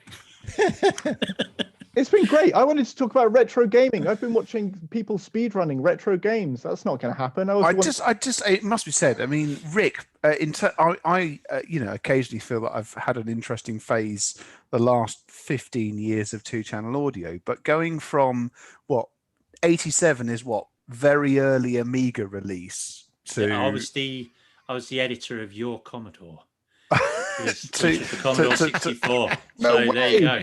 I mean that's unbelievable. I mean that's Wright brothers to the Apollo program. It was pre-console. Did you have first hands on Dizzy Egg, Rick? Is that what you got? I in fact I've got a poster somewhere signed by the Oliver twins. No way. So Amazing. I've been doing it. When you say retro games, I've been doing games, and I am retro. I am retro. I am retro. But that is also one of my big passions. I've got so many retro games consoles lying around here somewhere. I've still got a functioning Amiga 1200. Oh man, me too. Not in this house, but I have a Turrican 2 and all sorts on there. I have a boxed ZX Spectrum somewhere. No, it's original packaging. Mint inbox. Yeah, mint. With a RAM pack that has never been taken out of its packaging. I'm sure that's all the RAM. But I'm just one last bit of software, and I'm going to recommend a YouTuber. He's actually a Twitch streamer, and he's a guy called Arcus, and I've been watching loads of him this week just to chill out to. And he speedruns NES games, and he is the Bob Ross of video games. Is he incredibly gentle and soothing? Yes, I like the sound of that. Anyone so calm play the full Super Mario Brothers in 6 minutes. It's unbelievable. He seems like a genuinely nice guy, and if you have even the vaguest interest in retro gaming, check out his channel at Arcus, Arcus, and he's a cowboy that speedruns Nintendo games. Nice. I like the sound of that. I might give that a whirl. Right. What are we going to do now? Right. Tenet's coming out in 4K disc on the 14th of December. Is anybody interested in that? It's coming with subtitles. I'll get it because I want to see it again. I want to try it again. I didn't love it the first time, but I do want to give it another chance. So I'm going to buy it, and I'm going to immediately mask my race screen to 2.35 to 1. Take that, Christopher Nolan, you pompous git. I'm actually quite looking forward to it, even though I absolutely despise Inception. Wow, hot take. Yeah, I am one of my historic pieces that I wrote many years ago was that email would never work. So don't I suppose trust me. this is an occupation. I don't see much future in this internet rubbish. Yeah, well, Rick, did you go with HD DVD as well? Funny enough, yes. Yeah, I think we all fell for that one, didn't we? No, I was a big proponent of HD DVD. Big proponent. Yeah, same here. Still have a player. Laser disc. I still actually have a player lying around somewhere. I have to say that's the one I called right, but that's because I was still involved with the manufacturer at that point. And when we went out to the Chinese factories about OEM, it's like, you're doing HD DVD? No, it's going to die. It's only going to be Blu-ray. And it wasn't that they had any interest in the performance variations. They just looked at the licensing, they looked at who was involved, and they just went where the money was. That was the one I called. I remember the CES when. Yeah, I was just going to say that. Literally died. Yeah. And you were at that one as well. She got up on stage and she was almost crying when she made the announcement. And the Toshiba stand was actually black. Yeah. And they just shuttered it. They literally shuttered it after day one of CES. Yeah, because Blu-ray was just over it was like 2 stands down was Blu-ray, and you had HD DVD stand, and HD DVD stand was empty. Everybody was absolutely empty. And the other ironic thing is that next door, because it was one of those rare CESs when the porn show used to be run concurrently, they were absolutely crammed with porn Blu-rays. And we kind of just pointed at them and they went, that's why HD DVD died. Yeah, that was a strange CES. Before the internet went and just dismantled the whole business of physical porn. The problem with that was the record, you expected that kind of excitement every year from CES, and it never peaked again after that. Not once. No, that was it. That was it. I tore my meniscus one year. That was about as exciting as it got subsequently. Oh well, if we're talking about that, we've had all sorts of illnesses. Well, it was the last time I was out with these two, and they all started dying on The last time I was out, and it's the last time I ever will be out of that bloody place. Oh, there you go. Bold words. I'm not saying never. Yeah, Not really never. bold words when we're all locked down in the middle of a pandemic, is it? No, I don't know. I mean, unless you're planning on dying in the next 2 or 3 years, I think it's a bold statement. But So anyway, Tenet's out and and finally, let's just quickly find out what we've been watching TV wise, what we're going to recommend and so on. I've got to say, I gave Discovery a chance, and I've never watched as much absolute drivel in all my life. I love the way it was immediately in the past tense. I gave it a chance. You've already I mean, sat through 2 seasons of utter drivel. What exactly were you? Well, I gave it a chance because they'd obviously looked at it and thought, right, we need to get away from this universe. We need to try something else. So I wanted to give it a go. I wanted to say, right, okay, let's see if you can capture what Star Trek is about, or give us another twist to the genre or whatever. But it's basically hard blubbing. Tilly, I think Tilly's getting so depressed she puts weight on every scene that you She's see. on the pie since season bigger 2. and bigger and bigger. It's either those two crying or what was the one this week? Thank God for Saru is all I can say. The one character that's holding that show together. He's the only person worth watching in the whole show. Yeah. But it might get better. You never know. Actually, I'm enjoying it more now that it's got absolutely sod all to do with Star Trek. Yeah, it started to get a little bit better with what was the name of the alien species? Trill. Yeah, yeah, that was okay. That episode. It was okay. It was all right. It was a little bit classic. Book, but he's disappeared a bit. I mean, as a bit of sci-fi, it was fine, but as a bit of Star Trek, they just farted in the face of canon all throughout that episode. It was outrageous. Yeah, I don't think they care really. They've been doing that for really 2 seasons, though, really, haven't they? Let's be honest. I mean, when did Spock ever mention his sister? Spoilers. Spoiler. I don't know if I'm going to continue. I might give the next episode a chance. But when we're talking about sci-fi, The Mandalorian is just absolutely awesome. How many episodes are out now? 3. 2. Just 2 at the moment. 2. I need I'm to wait. only on one. I need to wait for one more before I kick off. And I'm delighted to say there were no aspect ratio changes in the second episode. So Thank God. Thank God. What have you been watching, Mark? You know what? I've just been catching up with the Mandalorian. I'm just working through season 1 now. Other than that, The Boys on Amazon. Superb. And Taskmaster, new season of Taskmaster. Also superb. But it's not quite the same. No, now everything, you see, anything live now or anything in a studio, it's just.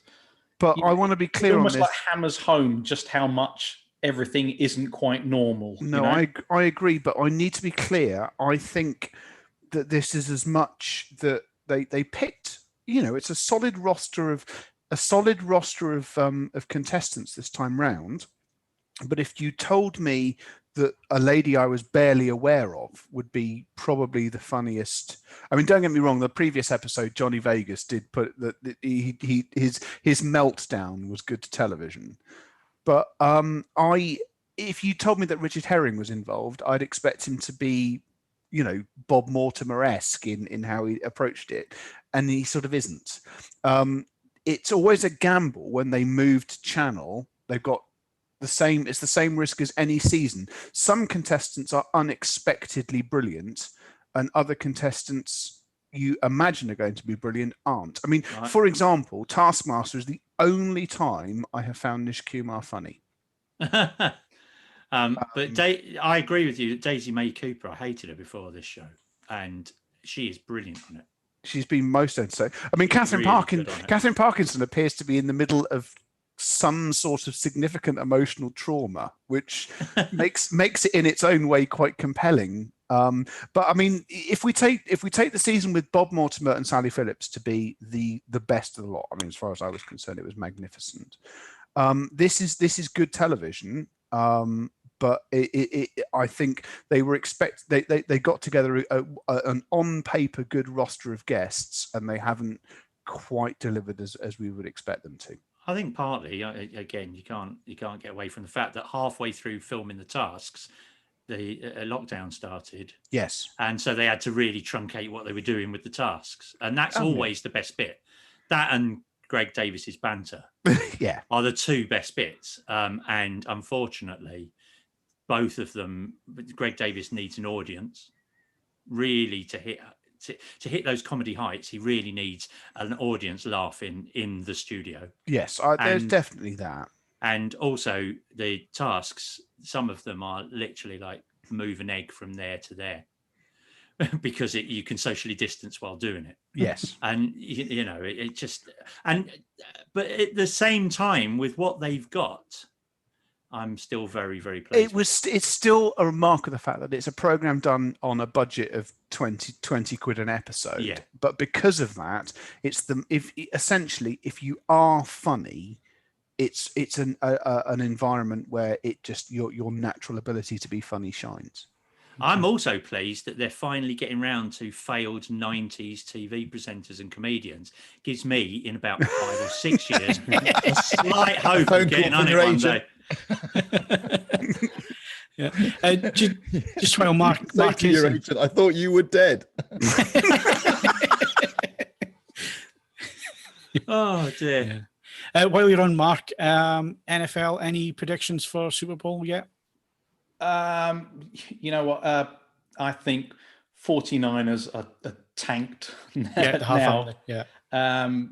Even if they didn't have those injuries, it's the kind of hangover from losing one.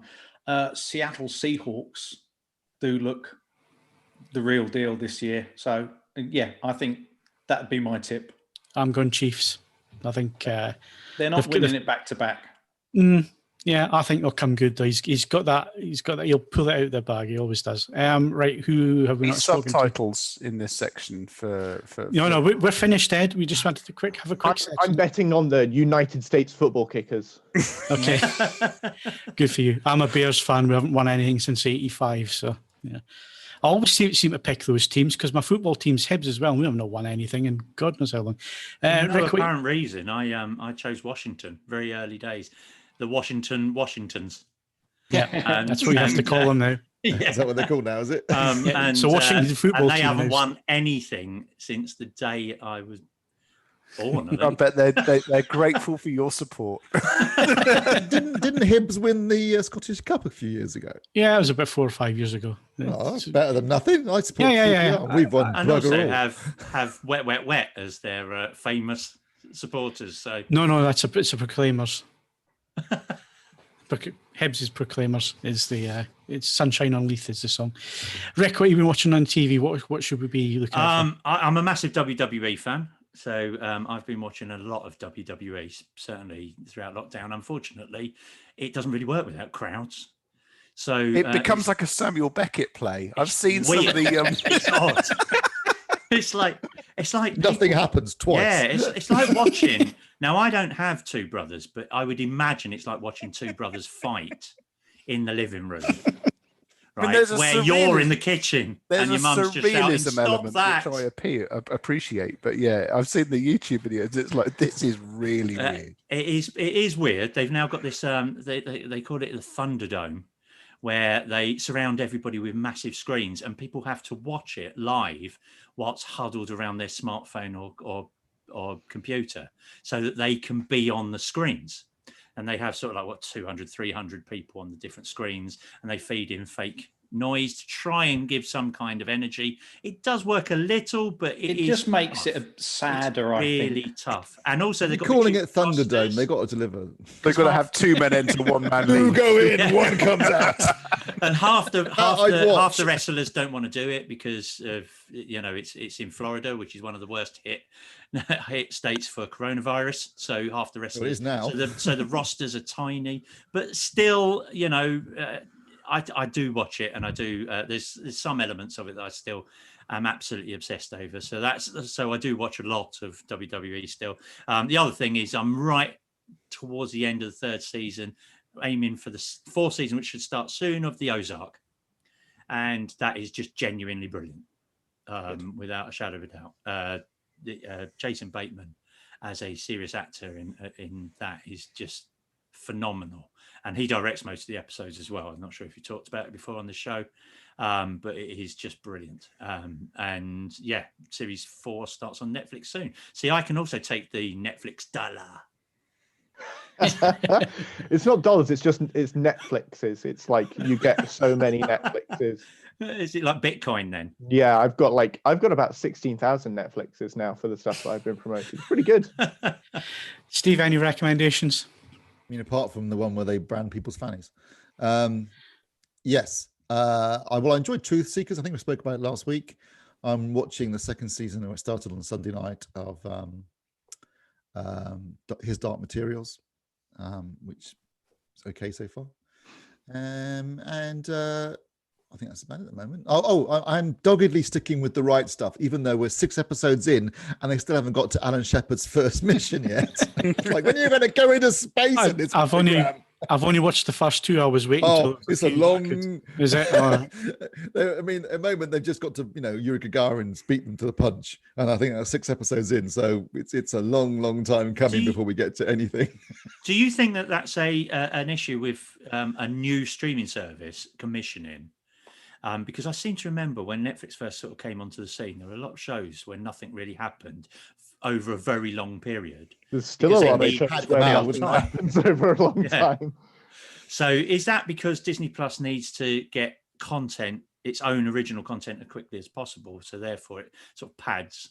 I think part of it is...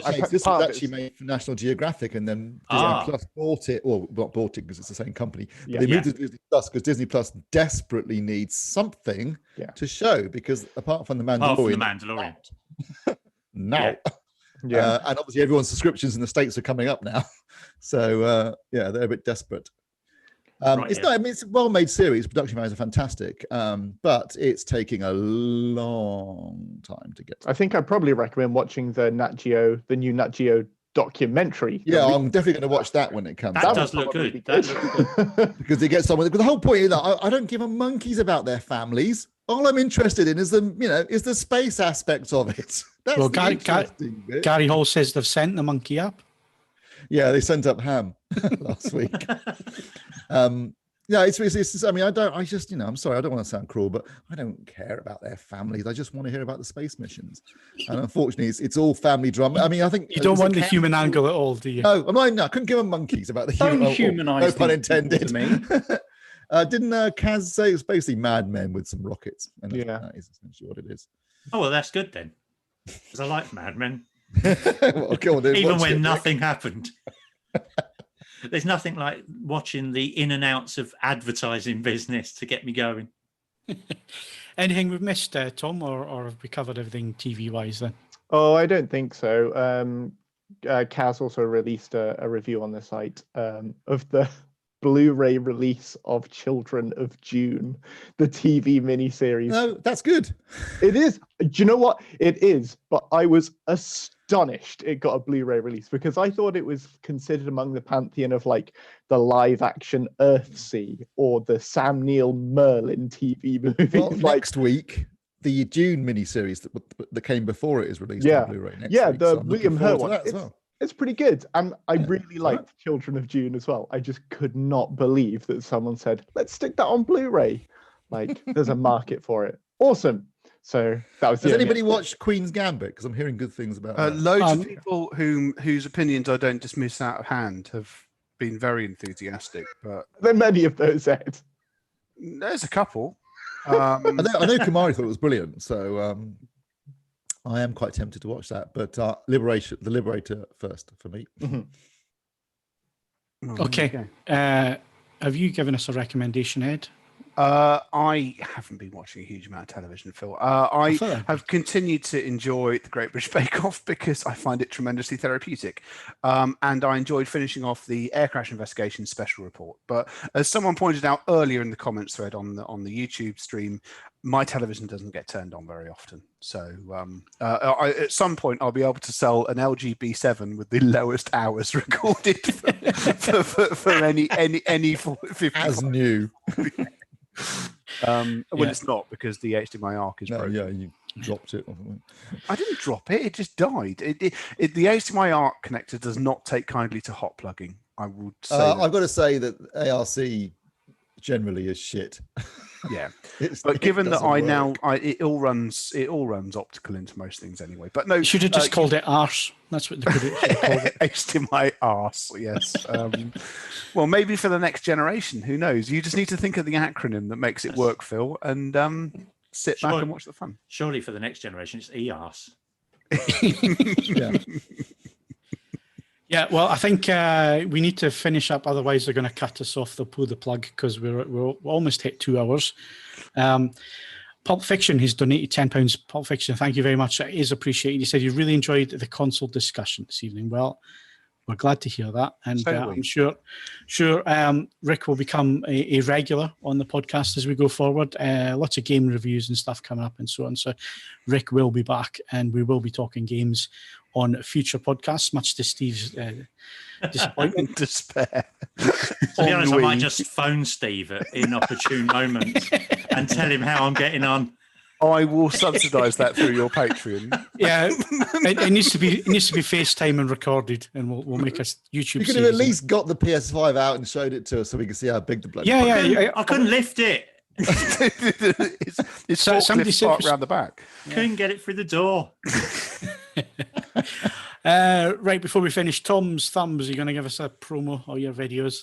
Yeah, I can do. I've not got anything recording right now, but if you want to know what's hitting the streaming services this month, then there are 2 videos up, one for specifically Netflix and one for everything else, because nobody does enough that is interesting enough to warrant its own video. I am going to be doing a special Christmas edition, which are you dressing as Bad Santa? No, I'm not. But I am going to wear one of my many Christmas jumpers, and I'm going to talk about all the Christmas dross that is on Netflix, which I will watch every second of, because as Christmas long as they just put is great. Scrooged up, which they do every year. That's that and Die Hard. Christmas Carol. That and Die Hard 2. Christmas Carol is that and Die Hard are the. No, I'm sorry. Die Hard 2 is a better Christmas movie than Die Hard. Oh no! Well, we're way over time. I watched it again the other day. We're over time. We're way over time. Before we go, podcast competition. I don't mind doing that. I'm around now. So if you want to win a podcast exclusive copy of Tremors Shrieker Island on Blu-ray, you can use the following question to select the correct answer from the competition page. So the question is, before Shrieker Island, how many Tremors films were there in the franchise? I don't know the answer to this, and I quite like Tremors. So go to we can't find out how many people have entered it at random, can we? Which is always my favourite thing about the podcast. We need Kaz for that one, but it would be your best. I mean, it's anybody's best effort now. Whoever gets the ball over the line. There could be more than one answer. I don't know. To the nearest 10. So before we finish, thank you very much for those who have sent through donations this evening and become patrons and so on. Thank you very much. Remember, you can do that patreon.com/AVForums if you want to support us on a regular basis. Or if you just want to give us a donation and ask a question, it's streamlabs.com/AVForums. Thank you very much for your support. Thank you to everybody that's taken part in the chat window as well. Apologies that we didn't get round to answering too many of the questions this evening. But as you have witnessed, we had a nice discussion about the new consoles. Bursting with content. And yes, bursting with content tonight. We're way over time. So my thanks to Ed Selley. This is Crystal Palace. Are you still on? Tom Davies. The only winning move is not to play. Rik Henderson. What you see on these screens up here is a fantasy, a computer-enhanced hallucination. Steve Withers. Well, that's a load of shit. And Mark Botwright. A millisecond of brilliant light and we're vaporized. If you enjoyed the podcast, then please give it a like and subscribe to our YouTube channel, and also click the notification bell to be told every time we publish new videos. And also you can follow us on Twitter and Facebook. You can bookmark avforums.com for latest reviews, news and videos. Plus you can leave us a 5-star rating on any of the podcast providers that you use if they allow that. If you've enjoyed the show, then thank you very much. I'm Phil Hinton. We'll see you again next week.